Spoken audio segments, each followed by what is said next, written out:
Baik, assalamualaikum warahmatullahi wabarakatuh. Perkenalkan, nama saya Wahidin Espalada, NIM A1121091. Jadi di sini saya akan menyelesaikan tugas dari dosen pengampu mata kuliah pengembangan dan pembinaan bahasa Indonesia. Baik, langsung saja beberapa permasalahan yang dihadapi dalam upaya pembinaan dan pengembangan bahasa Indonesia.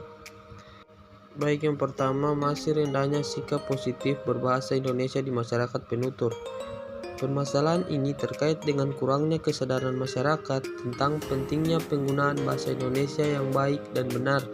Masih banyak masyarakat yang lebih menyukai menggunakan bahasa asing daripada bahasa Indonesia, terutama dalam situasi formal. Contoh nyata dari permasalahan ini adalah banyaknya masyarakat yang menggunakan kata-kata asing dalam percakapan sehari-hari, seperti kata deadline dan kata meeting dalam situasi formal. Yang kedua, masih banyak kosakata atau istilah yang kurang populer dibandingkan bahasa asingnya. Permasalahan ini terkait dengan kurangnya pengembangan kosakata dan istilah baru dalam bahasa Indonesia. Hal ini membuat banyak istilah yang sering digunakan dalam bahasa asing, terutama dalam bidang teknologi dan bisnis. Contoh nyata dari permasalahan ini adalah istilah-istilah dalam bidang teknologi seperti software, hardware, dan application yang sering digunakan dalam bahasa Inggris daripada bahasa Indonesia.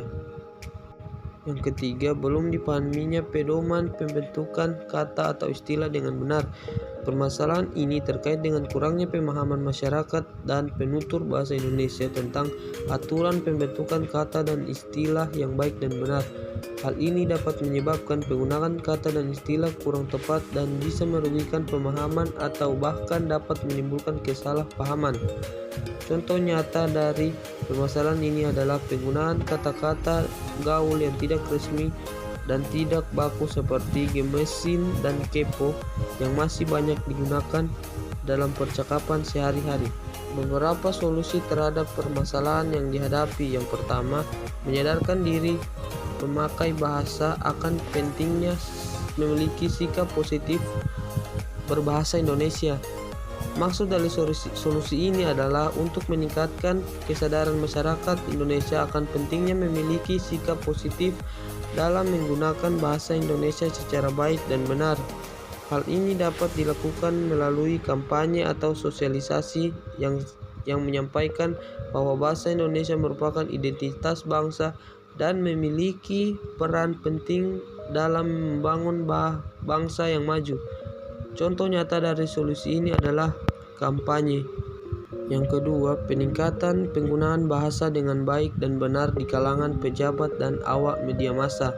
Solusi ini bertujuan untuk meningkatkan kualitas penggunaan bahasa Indonesia baik dan benar oleh pejabat pemerintah dan awak media massa.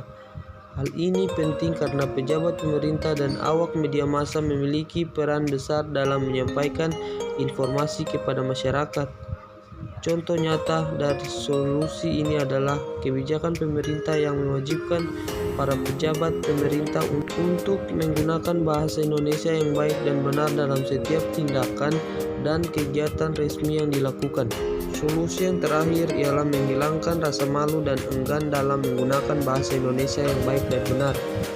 Solusi ini bertujuan untuk mengubah pola pikir masyarakat yang menganggap bahwa penggunaan bahasa Indonesia yang baik dan benar merupakan hal yang kuno dan tidak modern. Hal ini dapat dilakukan dengan cara mengkampanyekan bahwa penggunaan bahasa Indonesia yang baik dan benar merupakan tanda kecintaan terhadap bangsa dan negara.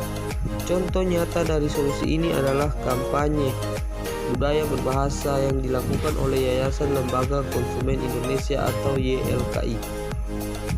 Sekian pemaparan tugas dari saya.